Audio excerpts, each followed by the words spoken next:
asalaamaaleykum suñu mbokku internet yi di am mbégte kontaante di leen teewalaat ci seen beneen numéro ITV nee naa leen saa su ne nii lay demee saa yu ñu xëyee rek ak fu ñuy dem tey nag dañoo doxoon su ba fii nga xam ne mooy gàddaay seet si kii nga xam ne mooy Gouye Gui di mbër jugee bëre moom ak Siteu yàlla may ko ndam ci kaw Siteu ñu ñëw nag fas yéene jàkkaarloog moom def ak moom ITV yu ñuy def ak ñu fi jot a jàll ñëpp ne ko salaamaaleykum Gouye Gui nuyu nañ la. waaw soxna si ñu ngi lay fay. comme ni ñu koy waxee rek d'abord auzu billaahi mina seytaani rajiim bi naa seen teel yàlla julli seen teel seen sama ñaar waajur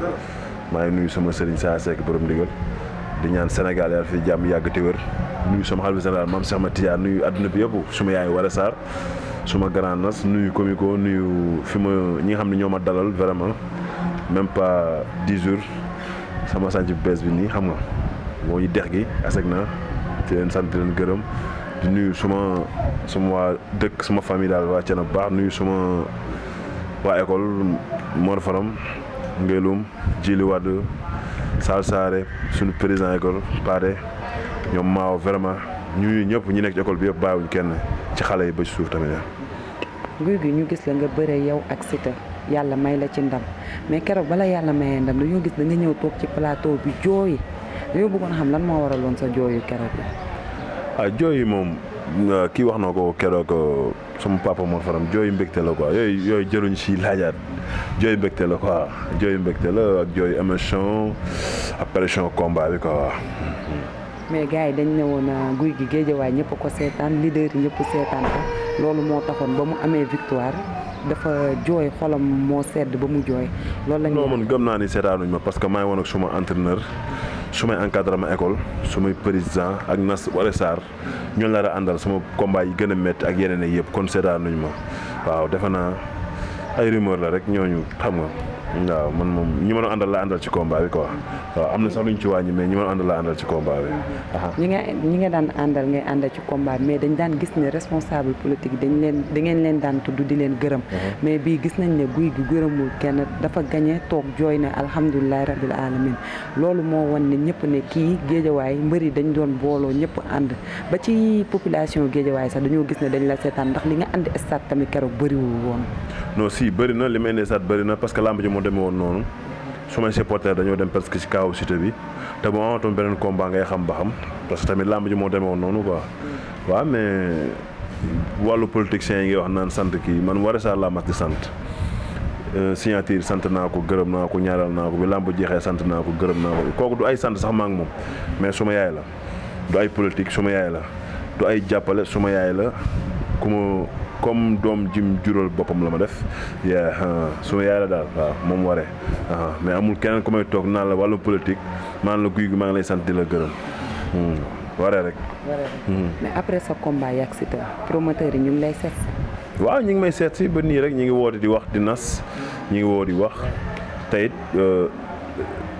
mun naa ne ñi nga fekk tey sax muy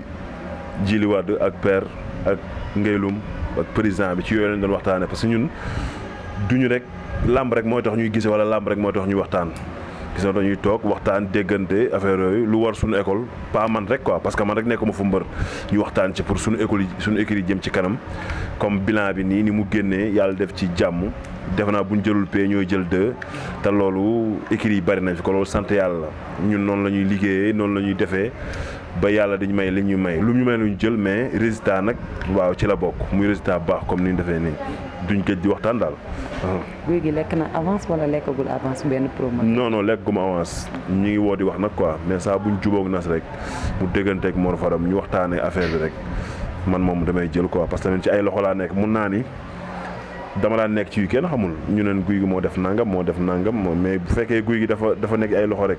moom waaw macha allah daal ndax gëm naa ni ñi ngi waat ñun fi ñu waroon nekk pour ci ay loxo pour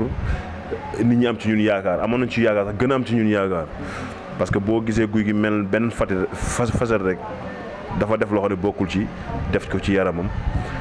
mais bu fekkee dafa nekk ci ay loxo rek ñu koy defal muy def bàyyil muy bàyyi dafa naa kooku moom bu Gouye Gui ñëwee stade ay supporters dañuy tëdd nelaw yàlla nag mooy may ndam affaire suñu borom la mais cadre sport wala cadre lamb moom kon di nga xam ne Gouye Gui mi il est pare na daal. kon Gouye Gui bu ñu déggee ci ay waxam mooy nangu na ne dafa doon jël la nga xam ni àndul woon ak yaramam. protéine waaw dama ko doon enchaîné waaw. dama ko doon enchaîné bu baax wax naa ko waxaat ci parce que mënumaa toog ci télé bi naan du ma jël protéine non dama ko doon enchaîné di ko jël mais dinaa ko sax jël bu may entraîné mais dafa am yoon parce que ki lay entraîné tey boo ko jëlul tu la noonu entraîné parce que protéine complément alimentaire la li nga war a lekk ñebbe nen xam nga ay yàpp lañ boole wala ko def ko ci pour xam nga surtout. mais ni nga ci abusé woon dootoo ko ci abusé ti. waaw loolu loo gis rek ëppal baaxu ci. loo gis rek ëppal baaxu ci voilà.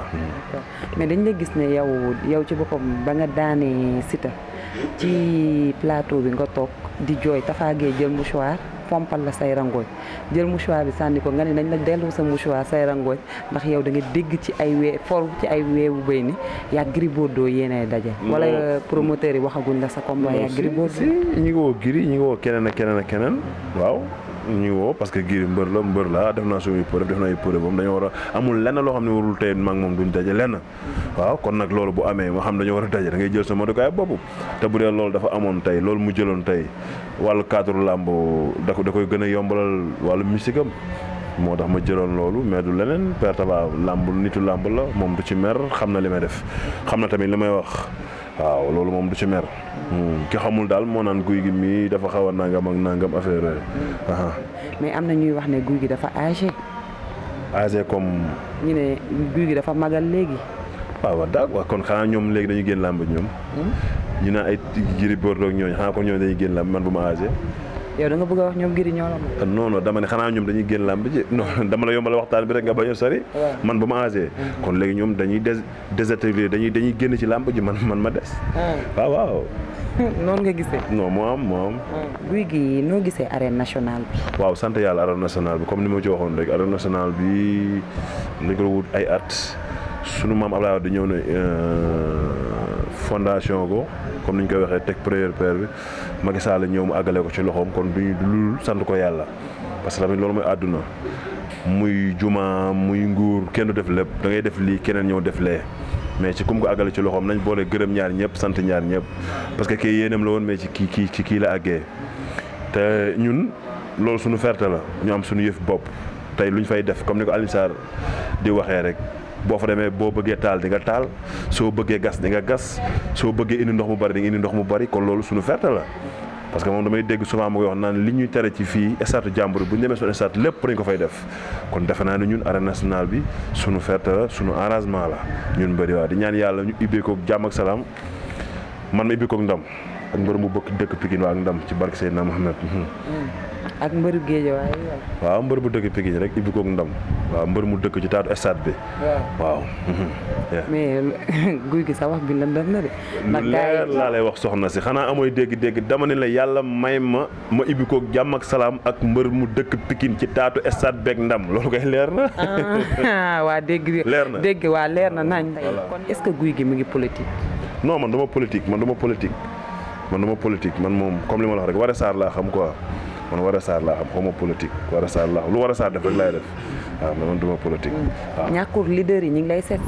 non du xaaj su ma ko bëggoon dama koy def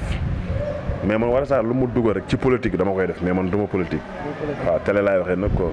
moom suba bu ni ma da ngay politique damay politique bu ni ma doo politique duma politique waaw. nee na ñàkk politique boobu ak ñàkk nangul boobu nga ñàkk nangul leader yi loolu moo gën a tardel guy gi. waaw tardé moom sunu borom la rek tardé moom sunu borom la gëm naa nag li ma war a am yàlla bind na ko ba pare quoi dooy caaga ni kii moo fi nekk da ngay nangam non man góoma loolu Woré Sarr la ma booleel ba dara daawul dara kon du ma gis tey nit ñi génn rek ma ni diw teg fi war a faal yukk ni yàq ma nakari du ma ko def xalaatuma ko te du ma ko def ba mukk moo fa mi ngi toog mooy suma seede man musuma am combat du ma jëlal sama bopp billet bala nga maa tëgg man naan ñaata la sama tribune ñaata la nga ne nanga mën a ko génne ko tant de millions de billets man noonu laay bëree waaw kon dañoo juum ku may xaar ci loolu moom boyo ba nga xaddi wala bul ma tëggati ma Woré Sarr laa xam télé laa koy waxee waaw. yow sa relation ak ki ci mel ni Balla Gaye 2. suma xarit la. Lac de Guiers. sama gaañ la ñu bokk yaay waaw. Ama Baldé. waaw Ama Baldé suma rakk la ci waxin quoi rakk yi magante wuñ lu bëri mais amitié bi demewul noonu mais mbër bu ma respecté la ma ne ma respecté ko. bul kaar làmb du ñuy gisee toog waxtaan nas seen agence lay liggéeyante foofu noonu seen côté agence léeg-léeg mu romb ko ñu waxtaan ñoom ñaar nuyonte sa mbër mi laa loolu dafa bokk ci làmb mais bu ñu daje woon tey amitié boobu duñ ko fat mais dañ koy wàññi bi jàll ñu nekk ci lenn parce que làmb moo tëddee noonu parce que làmb mbëri yëpp ay adversaire lañ mais duñ ay noonu man noonu laay dundee quoi. yàgg Boy Niang. waaw maag Boy Niang tamit comme noonu defe naa buñ bëree ba tey teguma bët noonu benn yoon defe naa benn yoon ci kii bi ci autoroute péage bi defe naa jour boobu sax moo ma fayal ñu péage bi ñu jéggi noonu kon mooy war a mbëri duñ ay noonu ay adversaire lañ te bu ñu waree dajaat suba day saf-saf. yow ak Siteu. maa ak Siteu dañuy déggante waaw te dañuy war a bëriwaat mais dañuy déggante loolu mooy làmbu daal waaw làmb duñu ay noonu parce que ñun ay royukaay lañ d'ailleurs ñu ngi def benn match sax bu ñu war a def match boo xam ne ñun ak musiciens yi la ñoom Waly ku ci mel ni suma rakk Wally Seck xam nga ñoom Jeune Talaay ñoom Sidi xam nga ñoom ñooñu booy ñu dajaloo ñu def benn match ak ñun mbëri ñu wan ni mbëri làmb ñi nar a yàq làmb bokkuñu ci làmb ñun ñi ñoo am licence ñun ñooy doxal làmb ji ak sunu papa yi fi nekk bëgg ñoo jàppale. sa relation ak artistes yi nag. artistes yi waaw man benn waykat laa muy Omar Pène beneen bi mooy bu jigéen muy Bousso góor montoor la mooy suma waykat ak Omar Pène à part loolu waykat yi ngay gis yëpp sumay xarit lañ am na benn bis dem naa CICES defe naa ci affaire Pape Diouf bi keroog Balla affaire Pape Diouf xamul sax damay ñëw sama booy ñoo toog nii rek toog nañu Pape Diouf tey kii CICES nañ ko defar surprise dem fa suba su Waly tëggoon tey ma comme noonu ma sentir ko fa lay njëkkee muy Waly muy Pape Diouf muy Sidi xam kum ci mën a doon boo tëggee incha allah su ma ko mënee fekkee damay dem def sama participation parce que noonu lay dundee au moins amitié boo xam ni damay yem ci kenn ki ñu naan Pape Diouf guy gi moom la àndal wala Pape Diouf wala Waly kii nangam non Waly suma rakk la Pape Diouf suma mag la Sidi suma rakk la ak yeneen booy képp ku ci tëgg ku ma soxla soo ma nee coup de téléphone boo ma defee coup de téléphone su ma waree ñëw damay ñëw pour mu leer ci ñëpp. ne guy gi moom pare na pour jàkkaarloo ki nga xam ne moo nekk roi des arènes actuellement. waaw jàkkaarloo ak moom loolu kay moom loolu gumba moom xawma safut wax gumba safut wax xawma nuñ koy waxee gumba gëmmal man Eumeu Sène dama ko naw ko au passage di ko nuyu dafa waxoon benn bis mu ne bu jógee ci combat bi lu ci mën a am booy lay may chance quoi te booy au passage maa ci sës du bëreeg Boña du bëreeg Ama Baldé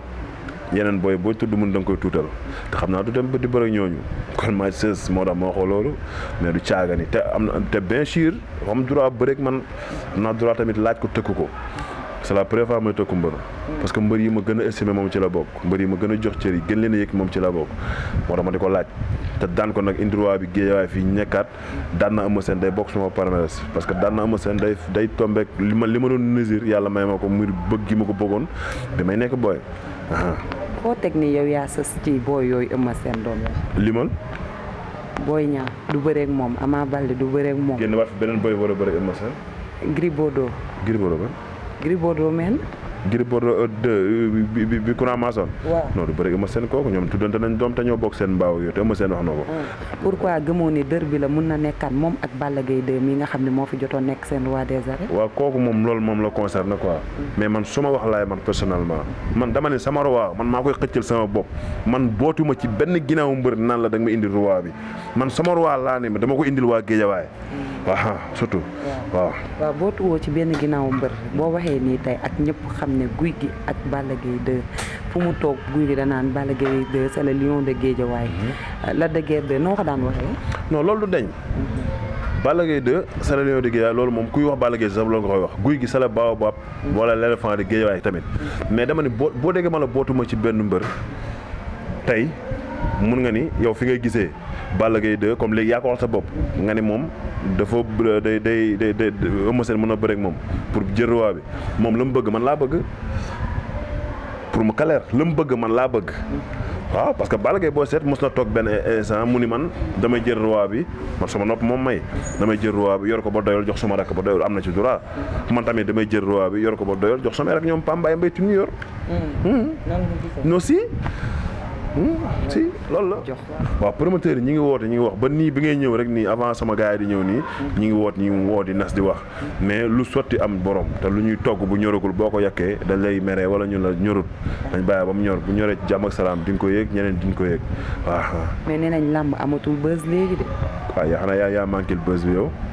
non gars yi ñoo ko wax ne nañ làmb comme ampleur bu mu amoon bu njëkk ba auparavant ak léegi du benn. waaw dafa am ñu jug rek bëgg a yàq suñu sport bi tey ñu ci dugg tey yor benn couleur xawma lañ koy wax wala ñu ci dugg tey di woote loo xam ni te leer na ma ni dañ leen a yónni sax pour ñu yàq làmb ji dañ leen a yónni pour ñu yàq làmb ji te làmb moom ku ci bokkul génn ci rek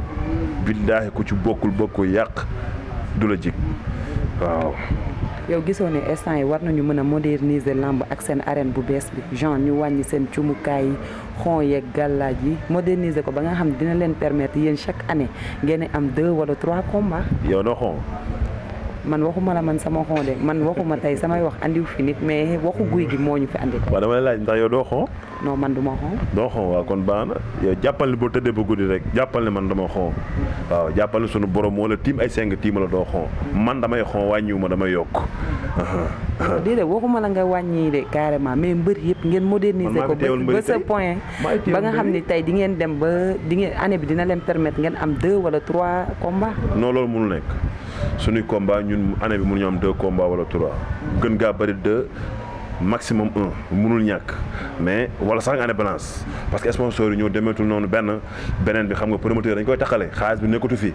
xam nga moo tax mbër mu ci yeewu da ngay wàññi sa kase ba tolloog jamono ji fi mu toll nga bëree man def naa ko waaw père xam na li may wax nii damaa wàññi sama kase ba tolloog jamono ji fi mu toll ma bëree wàññiwaat doo ko bëree waaw dama wàññi ay millions doo ko bëriwaat parce que tamit loolu mooy àdduna. Gouye Gui est-ce que mi ngi pare combat am tamit xalaat na moom ak Modou Lo ñu mës a daje. man mbër bu dëkkul Géejawaay damay bëre ak yow Bombardier laa fi bàyyi Modou Anta l'an 2000 mais mbër bu dëkkul Géejawaay damay bëre ak yow. waaw mbër bu dëkkul Géejawaay nag mais lu ci nekk dafa am yoon ci ay loxo laa nekk lii ngay def pare ci man mbër laa dañ ma yor mais mbër bu dëkkul Géejawaay damay bëre ak yow mais dama tëb nag dem yóbbu sama bopp ci mbër naa damay bëre ak yow. mais Gouye Gui dañoo bëggoon xam lu tax yow saa yow làkkee français rek nit ñi di bëgg a dee di la jàpp kaañ et tout. yow yaa may jàpp kaañ yow la. non àddina yëpp kay koo wax mu ne la français Gouye Gui laay wër. waaw d'accord loolu xam nga loolu sama phénomène la loolu sama style la bu ma indi lu ma gëm indi la ko mu neex sénégalais yi neex ma neex àdduna bi mu am ci lu ne tamit mu yóbbu ma fu ne. ba su ma demee ba ci tey pays anglais yi États-Unis New York ci xolu New York yi dañ ma fay recevoir beneen cër boo xam ne su may France ñoo tax kon dama ko bàyyi mais tamit dafa ànd ak fulla ji mooy loolu man Gouye Gui la mais bu Gouye Gui jeexee après man la waaw man sama tur man la mais loolu nag lii nit ñi bëgg dama leen koy jox ba mat sëkk mais bu jàllee nag après man la mais loolu ma leen jox ñoom naa leen koy jox ba mu doy rek mais na ànd ak fulla nag respect mais ku ma romb tey nga bëgg ma ñàkkal fayda doo ko defati quoi. donc kon nag nekkul fu la neex rek ngay làkkee français. non pas làkk français dama koy sentir làkk français dama koy sentir def ko noonu laa ko sentiree président Abdoulaye Wade jàkkaarloo naa ak moom làkk ko li ma ko sentir làkk mu gëm ma moo xam ni kii dafa mais doo complexe mais ñun lan moo tax ñun waa Sénégal tey ku làkk français rek ñu reetaan la wala mu xam nga mu nekk te ivoirien da ngay gis seen président bi buy làkk lu muy wax nous sommes papa nous sommes maman nous sommes bébé pourquoi nous sommes mais kenn du ree mais ñun fii billahi boo ne nous sommes papa nous sommes bébé ñu ni indi la problème pourquoi ni nga ko sentir rek waaye man dama ko naw ci ay kàddoom dama ko naw ci personnalité am dama ko naw ci responsabilité am lu wër nag laay wax man du ma waxantu. mais yow si bi dama ko naw dama ko respecté dama ko te yow xam nga ni ak Balla Gaye dër bi la te yow ngay doomu Géejawaay dëkk Géejawaay di xarit ci Balla Gaye mbaa Balla Gaye bu déggee li ngay wax du la mere. na ma bàyyi Balla Gaye moo may sàkkal ku may jàpp ku may àndal man moo ma sàkk man maa ko sàkkal ku muy jàppal ku muy àndal. Balla Gaye buy génn guddi dama ko yëg Balla Gaye buy génn dem rek la ay kotam ak yoo xam ne est-ce que nekkut ak sama noonu di waxtaan ak moom man tamit est-ce que nekkuma di waxtaan ak noonu Balla Gaye mais liñ séq man ak moom la liyee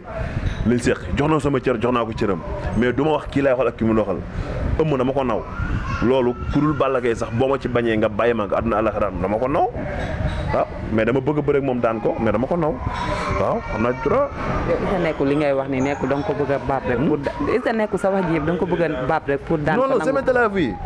dafa am genre yoo xam ni ay nitu kàddu lañ muy man muy Baboy muy Eumeu Sène dafa am ñoo xam ne bu ñu waxee dañuy wax gars yi naan dañoo dof wala naan non non kat dënn la ñuy waxee dënn ci dënn li ñuy wax day xam ne dafa jóge ci xol feeñ ci kanam gi lu garaaw laa lay wax de dafa jóge ci kanam ba ci Baye Mandione da nga naan kii dafa dof wala naan non non li mu sant rek lay wax quoi loolu la xam nga nga wax Balla Gaye tey jii Eumeu Sène du la mere ma naan non Balla Gaye sama xarit la nangam dem kenn wérantul sama xarit la amul par intermédiaire ci man mais sàkkul ku may bëggal ku may bañ loo ok. mais gis nañ ko moom récemment mu génnee fi benn vidéo def ay xaalis bu bëri ci benn table àdduna mu wër àdduna yëpp vidéo bi ku nekk di wax yow en tant que mbër loolu tey nan nga ko jàngatee. man daal xam lu ma xam su may encadrement ñi ngi nii comme ni dimanche ñu toogee nii waxtaan moom gisoo ñu génne xaalis li fi waxtaanee mooy waxu làmb ak li may jëmale kanam ak lu defar suñu école man loolu laa xam man ñi may encadré à part Kara beneen mbërëg wala leneen ak leneen kooku am na encadrement am na staff am na ñu ci war a wax am na ñu ma ci yelloo gën a war a wax comme noonu tey ñaari point moo am positif négatif wax nga ci positif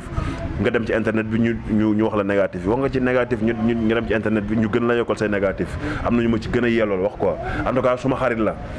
am na lu ñu séq am na lu ñu boole lu ay teg ay xaalis ak ay détails quoi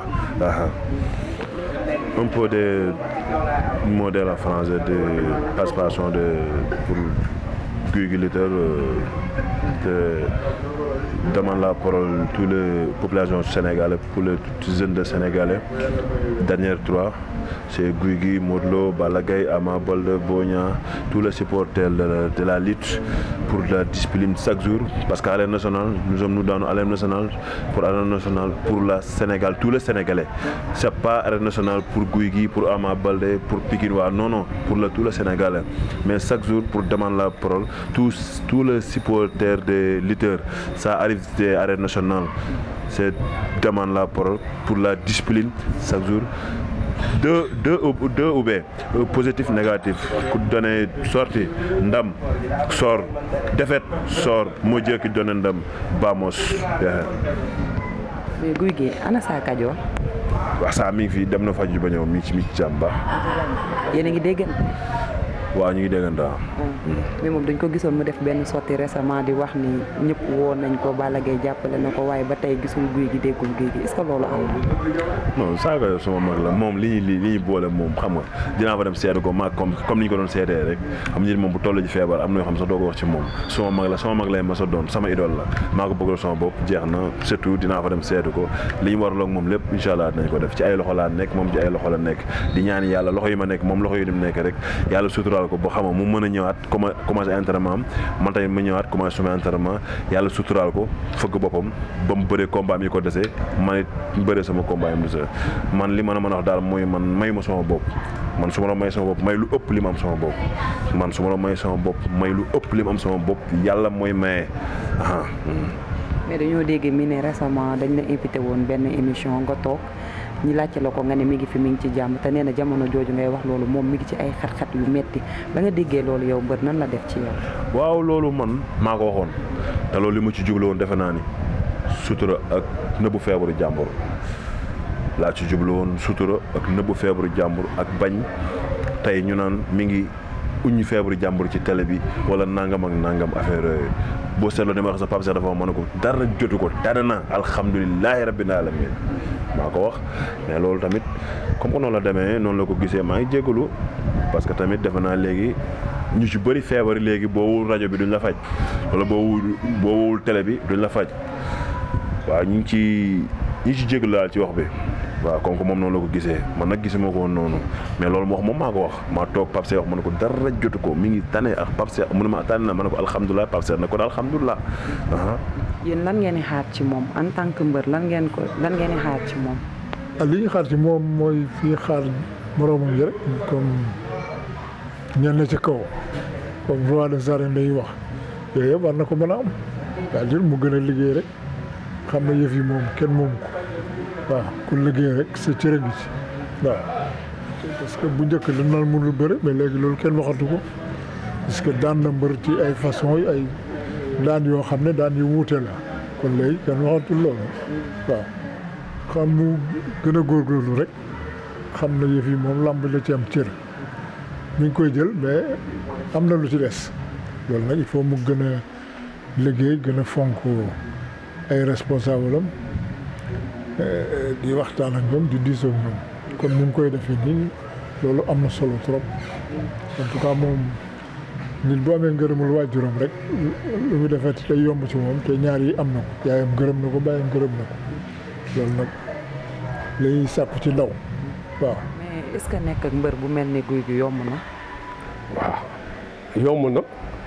parce que déjà moom mbër la boo xam ni tey xam nga du réunion tey du jour de réunion tey du dimanche par pure coïncidence nga ñëw fi fekk fi ménager école bi le fondateur de l'école fekk fi le président de l'écurie Pathé fekk fi son entraîneur Ngay Loum par pure coïncidence woote wuñ fi réunion pourquoi ñu tase fi ñun ñëpp su fekkoon du mbër boo xam ne am na yenn force de maturité yi wala am na savoir-vivre par ordre dispersé lañ fiy ñëwee wala doon fi gis parce que nag ñun aussi ay borom kër lañu ay kilifa lañu duñ ñëw rek di buubu di toog kër mbër noonu am nañ d'autres choses à faire mais pourquoi ñu daje fi c'est pour dañuy xool plan de carrière am di waxtaan ak moom di concerté ak moom kooku kon du mbër bu difficile quoi parce que am na discipline et puis mën na partager li muy am ak ay dirigeants c'est un homme de partage et puis il n'est pas froid aux yeux lu mu bëgg a wax da koy wax du mbër bu am complexe conseil bi ma koy jox mooy saison bi mu génn nii la façon bi mu liggéeyee dafa liggéey ba journalistes yeeg sénégalais yëpp apprécier sa façon de travailler conseil bi mooy il n'a plus droit à l'erreur conseil bi mooy doo def benn liggéey boo xam ñëpp ko apprécier ba pare nga ciy tergiverser quoi dellu ginnaaw wala nga ciy xalaat leneen forme boobu da nga war a liggéeyaat pour continuer ko da nga war a liggéeyaat pour améliorer ko conseil bi moo ko jox loolu rek la mooy na gën a liggéey liggéey bu mu liggéey saison passée ba bi muy daan cité forme boobu ñëpp apprécier ko wane na ne moom doole boobu ak condition physique boobu mi ngi ci moom ba léegi moom grâce à loolu sax moo tax tey école bi am yenn performance yi parce que tête de file bi par exemple mbër bu mag bi boo amee yenn performance yu mu def boo yi nga xam ne ñoo topp ci ginnaaw mooy les poulains là dañuy am benn courage yu liggéey moom tamit parce que dañuy suivre exemple boobu muy def noonu mais bu ñëwoon rek moom bàyyeeku yàq lambam nanguwul a entraîner booy exemple la dañuy xool ci moom mais comme am na courage yu dem liggéey ñëw ba changé ku ko xool xam ne kii vraiment liggéey na mais booy tamit dañoo ñëw liggéey c'est pourquoi ñu am bilan ren on a presque 29 combats mais li na am ci ay victoires ren ñëpp xam nañ ni 19 victoires la na am 10 défaites ci 19 combats te am na benn combat boo xam ne sax le gars daf ko fàtte cité parce que 20 victoires la waroon doon loolu liggéey la par rapport ak yeneen écoles yi nga xam ne ñoo tolloo ay année wala nu am ay ténor day am ay 10 combats 10 défaites 5 défaites 5 matchs kii victoire mais yooyu loolu moo lay wan ni école bi persévère liggéey na quoi liggéey boobu nag lañ koy wax moom mu gën a am courage defaat ko mais même si le CNG ne le reconnaît pas ñun roi des arènes lañ bëgg a doon comme tout le monde ñun roi des arènes lañ bëgg a doon tout le monde di nga roi des arènes bi CNG reconnaître moom moo ko bëree moom Mor Fadam moo ko bëree woon depuis lors roi des arènes amul loo tax CNG reconnaître ko léegi nag nee nu Eumeu Sène mooy roi des arènes ñun roi des arènes lañu bëgg a doon pourquoi pas dugg nañ ci cercle VIP yi am nañu moyen pour nekk roi des arènes lañu bëgg a doon foofu lañu teg suñu bët. Eumeu Sène laa bëgg mu may nu chance nu bëri ak moom. comme mooy le roi des arènes teelu non ñun amul dara lu teel ci ñun actuellement fi mu toll nii Eumeu mi ngi ci porte de sortie bi li ko desee ci làmb presque bariwul. quoi qu'on dise technicien la am na discipline ndaanaan la mais nag ndaanaan mooy may xale yi chance pour ñu yéeg ci kaw léegi buy mayee chance pourquoi pas ñun ñi nga xam ne daaw dañoo def effort ba indiwaat fi suñu bopp fi